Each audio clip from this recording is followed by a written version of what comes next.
Ang nanalo sa Temple Stay ay Team Lexi! Team Lexi! Congratulations! Pero syempre, kailangan mo natin pasalamatan ang ating napaka-special na guest. None other than Paul Sala! Thank you, guys. Okay lang? Kailangan niya ng masahe. Therapy yan. Ayan, yung dila mo, kamusta dun sa super spicy na? Ganun. Sobrang saya, thank you. Sana maulit at makabawi tayo dito. Hindi, pero sobrang once in a lifetime na na opportunity, na blessing. Nandito pa sa temple. So thank you, runners. Thank you, guys.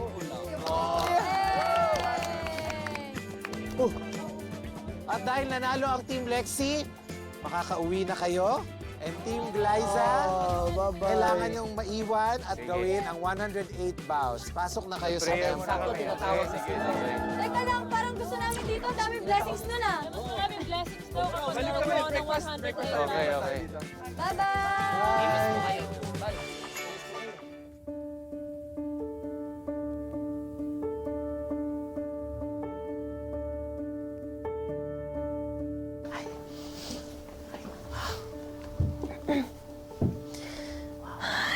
Oh my gosh.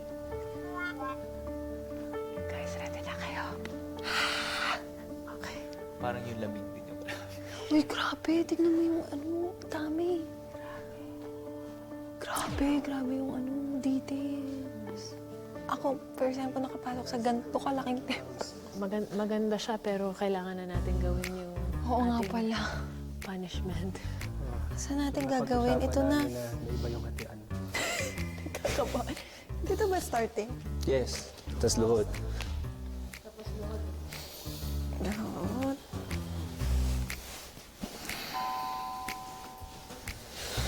One. Matagal-tagal pala to.